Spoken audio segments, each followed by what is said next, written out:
Olá, bem-vindos ao meu canal do Espaço Bíblia. Hoje vamos falar sobre livros apócrifos e o que são esses livros. Gente, os livros apócrifos são livros que não fazem parte oficial da lista da Bíblia. Eles podem ter valor histórico e moral, mas eles não foram livros que foram inspirados por Deus e também não servem de fundamentos ou doutrinas. A Igreja Católica e a Igreja Ortodoxa elas aceitam esses livros como parte da Bíblia. E para quem não sabe, essa palavra apócrifo, ela vem de uma palavra grega que significa oculto.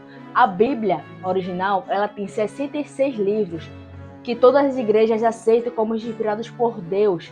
Vários outros relacionados, mas não inspirados, também foram escritos ao longo desse tempo. Esses livros são chamados de livros apócrifos, porque não fazem parte da Bíblia, foram ocultados da Bíblia para evitar heresias e confusões. Esses livros, gente, ele pode ter informação interessante e útil, mas também tem ensinamentos duvidosos, que contradizem o resto da Bíblia.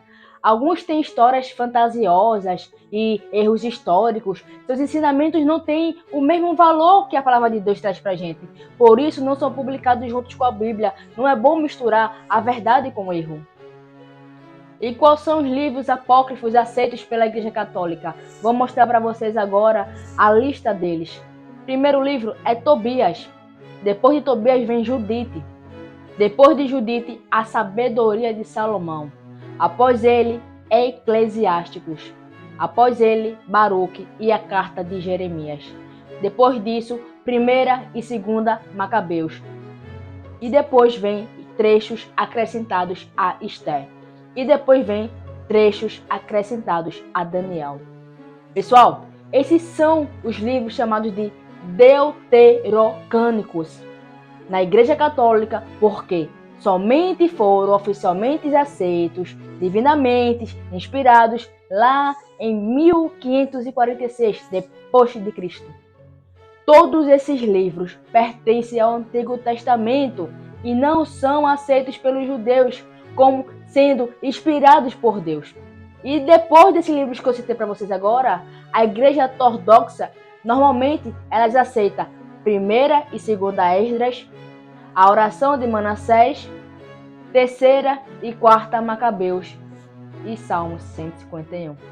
Aí você me pergunta, e como é que foram escolhidos os livros oficiais da Bíblia? Aqueles livros que a gente conhece. Gente, lá no século IV, muitos livros em circulação naquela época, alguns nem eram tão autênticos, mas para evitar heresias e ensinamentos contraditórios, a igreja primitiva ela decidiu fazer uma investigação para decidir qual era os reais livros, qual era os livros autênticos. Então, os líderes da igreja e os estudiosos cristãos se juntou em concílio e investigou cada um deles.